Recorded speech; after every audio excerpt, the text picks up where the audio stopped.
Hello everyone, welcome to back my channel কথা blogs. দেখো আজকে চলে এসেছি নতুন একটা ভিডিওর সঙ্গে। তো আজকে আমি সেরকম ভিডিও শ্যুট করতে পারিনি, কারণ কালকে আমি খুবই অসুস্থ ছিলাম, সেই কারণে কালকে কোনো ভিডিও করা হয়নি। অবশ্য চোখ মুখ দেখে বুঝতেই পারছো আমি একটু অসুস্থ। হ্যাঁ, মানে খাওয়া দাওয়া করতে পারিনি কালকে সেরকম সারাদিন। তো আজকে একটুখানি ভাত নিয়ে বসেছি, জানি না খেতে পারবো কি না। তো এখন আমি ডক্টর দেখাতে যাব, মায়ের বাড়ি যাব বহরমপুরে। আচ্ছা, তো তাড়াতাড়ি করে খেয়ে নিই। স্নান করে নিয়েছি, স্নান করে এখন খাচ্ছি। খাওয়ার পর আর সৃষ্টিকে এখন পড়াতে এসছে, সৃষ্টির পড়া হয়ে যাবে, তারপর সৃষ্টি। গাইস দেখো, আমি এখন বেরিয়ে গেছি, খাওয়া দাওয়া করে খুব তাড়াতাড়ি বেরিয়ে গেলাম, বাড়িতে করার সময় পাইনি। তো চলো এখন বহরমপুরে যাব, কালকে ডাক্তার দেখাতে হবে, তো কিছু কাজ আছে সেজন্য যাচ্ছি। চলো। আর সৃষ্টি আর মা আগে চলে গেছে আমাকে রেখে, আমি পেছনে একা একাই যাচ্ছি। যতই আগে যাক, সে একসঙ্গে যেতে হবে, কিছু করার নেই। তোরা আগে গেছে। আর আসলে আমি জল ভরলাম তো বোতলের, তো তার জন্য আমার লেটটা হয়ে গেল, বাবুর জন্য জল নিতে হলো। কিছু মনে করো না, আমি বাইরের সাউন্ডগুলো সব অফ করে দিয়েছি, মুট করে দিয়েছি, কারণ কি বলো তো, কপিরাইট পড়ে যায়, সেই কারণে কতজন তো ফোন টোন দেখে। আর দেখো আমার সোনা, দেখো ছাতা গুটাতেই ব্যস্ত, ছাতা আরও গুটাতে পারছে না, বুঝতে পেরেছো তো। দেখো ও ছাতা গুটিয়ে যাচ্ছে, আর এত গরম কি বলবো, পারা যাচ্ছে না। এই গরমের মধ্যে গিয়ে টিকিট কাটতে হলো। আর এখন তো বাসছে তোমার হচ্ছে 2:30। তো কি বলে এগুলোকে, বেশ কি একটা বলে, আমলকি শ্রাবণ প্রাশ না কি একটা বলে। তো যাই হোক, তো ট্রেনে বসে বসে কিছু খেয়ে তো টাইমটা পাস করতেই হবে বলো। আর এই জিনিসটা খেতে বেশ ভালোই লাগে আমার, তো এগুলো আমি নিয়ে নিয়েছি। তো দেখো খাচ্ছি একটু করে, আর সৃষ্টিও নিল, মাও নিল। বেশ খেতে কিন্তু টেস্টি আছে। ট্রেনে করে যাচ্ছি, আর এত সুন্দর জিনিসটা তোমাদের সঙ্গে শেয়ার করব না বলো। তো ট্রেনের বাইরেটা দেখো কত সুন্দর জমিগুলো। আর দেখো এই যে পেয়ারা নিয়ে নিয়েছি, ট্রেনে উঠলে তো সৃষ্টি পেয়ারাটা খাবে, আর আমিও খাই, খুব ভালো লাগে ট্রেনের পেয়ারা। আচ্ছা, তো দেখো আমরা এখন স্টেশনে চলে এসেছি। আমি এখন স্টেশনে ওয়েট করছি। সৃষ্টি আর মা গেছে একটু টয়লেটে গেছে, তো আমাকে এখানে দাঁড় করিয়ে ওরা রেখে গেল। তো আমি ব্যাগ ট্যাগ নিয়ে দাঁড়িয়ে আছি এখানটা করে। আর এই ট্রেন থেকে নেমেই টোটো করে সোজা চলে যাব বাড়ি, আর মা তো যাবে অনেক দূরে। তো চলো, আর ওগুলো শেয়ার করছি না। তো সোজা এখন বাড়ির সামনে চলে এসেছি।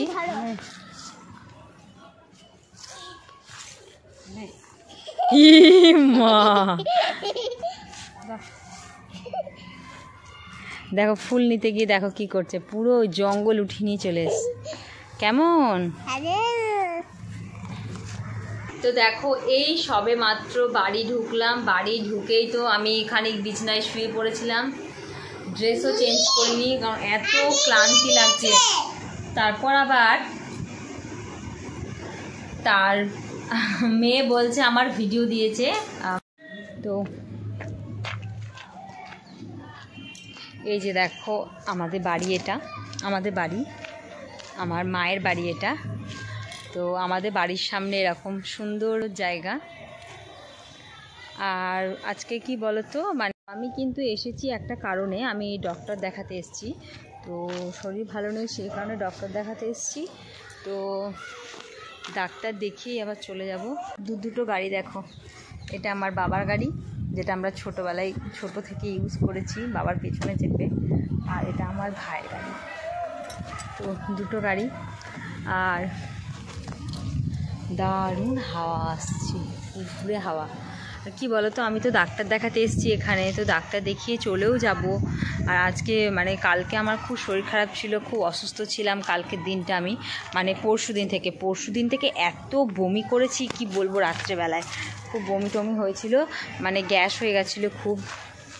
তো গ্যাস হয়ে গেছিলো, তো আর কিছু প্রবলেমও আছে, তার জন্য ডক্টর দেখাতে এসেছি। তো তার সেই কারণে না আমি কোনো ভিডিও করতে পারিনি, আমি আপলোডও এই সবে ভিডিও করছি, আর তোমাদেরকে আমি আপলোড দিয়ে দেবো ভিডিওটা। তো চলো, আর এখন মা কী করছে দেখি। আচ্ছা, এখন চলে এলাম সোজা রান্নাঘরে। তো মা দেখো শরবত করছে, আমাকে আর সৃষ্টিকে দেবে তার জন্য। মারা তো এমনই হয়, তাই না বলো, দেখছে মেয়ে কত দূর থেকে এলো কষ্ট করে, তো তার জন্য শরবত করে দিচ্ছে, তাই না। দেখো মায়ের বাড়ি এসে কোথাও একটু আরাম করে বসবো, কিন্তু সেই উপায় নেই, এসেই তোমাদের জন্য আমাকে ভিডিও করতে হচ্ছে। কি করব, কালকে তো শরীর খারাপ ছিল, ভিডিও বানাতে পারিনি, তো এখন ভিডিও বানিয়ে এডিট করে সাথে সাথে তোমাদের আপলোড দিয়ে দেবো। আর শরবতটা এত সুন্দর হয়েছে তোমাদের কি বলবো, আমার চোখ মুখ দেখেই তোমরা বুঝে যাচ্ছে যে শরবতটা খুব সুন্দর হয়েছে। তো চলো এবার একটু সোনাকে দিয়ে আসবো শরবতটা, তো বাবু খেয়ে নেবে। আর এই মাত্র ভিডিওটা এডিট করে তোমাদের আমি আপলোড করে দেবো। আচ্ছা এই দেখো সোনা, তোমার জন্য জুস নিয়ে এসেছি, দিদুন করেছে, দারুণ লাগছে দেখো, লেবু দিয়ে, লেবু চিনি। আর এই যে এসে এসে দেখো রেডি হয়ে গেছে, ফোন দেখি একদম না, ওকে আমি বারণ করছি ফোন চালাবি না। আসলে কি বলো তো, ফোন না, ড্রেসটা চেঞ্জ করার পর আসছি। এ দেখো এদিকে কান্না করছে, দেখো কে কাঁদছে, এটা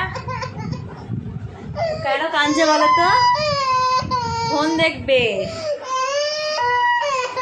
ফোন দেখবে সেই কারণে কান্না করছে, আমি ফোন দিইনি। সবসময় তো ফোন কিসের দেখা বলো তো? উঠে পড়ো আসো, ঠিক আছে এই ভিডিওটা করে নিয়ে আয়। আসলে মায়ের দিদুনের ফোনটাও দেখছিল, তো দিদুনের ফোনটা ভাই নিয়েছে, তো সেই কারণেও কান্না করছে। মা আমাকে কিছু জিনিস আনতে বলেছিল, তো সেগুলো আমি নিয়ে এসেছি। আর মানে সেই সকালবেলা তো ঠিক হলো যে আমরা আসবো, তো মানে হঠাৎ করেই প্ল্যান হলো, আসার কথা হলো, তো সেই জন্য আর ব্লগ ভিডিওটা করতে পারিনি। তারপর আবার এগুলোতে একটু ব্যস্ত হয়ে গেলাম কেনাকাটার জন্য, তার জন্য। আচ্ছা তো চলো তোমাদের দেখাই। তো মা তো পুজো দেবে, তো পুজো দেওয়ার জন্য জিনিসগুলো আমাকে আনতে দিয়েছিল, তো তাই আমি নিয়ে এসেছি। আচ্ছা তো আমি নিয়ে এসেছি দেখো এই শাড়িটা, এই লাল কালারের সুতির ছাপাটা নিয়ে এসেছি, মা আমাকে আনতে বলেছিল ছাপা শাড়িটা, পুজো দেবে তার জন্য। আর আর এটা তো ক্যাটলগটা দেখলে, ক্যাটলগে পুরো ডিজাইনটাও দেখা যাচ্ছে। আর তার সঙ্গে নিয়ে এসেছি হচ্ছে এই যে এই সোনার টিপটা নিয়ে এসেছি, এই সোনার টিপটা মা দেবে। তো পুজোটা হচ্ছে মেনলি আমার জন্য। আর তো আচ্ছা আমি এখন মাঠে চলে এসেছি, তো মাঠে একটু ঘুরু করছি, বেরু করছি। তো আবার দেখা হবে নেক্সট ভিডিওতে, ততক্ষণের জন্য টাটা, আবার দেখা হবে নেক্সট ভিডিওতে।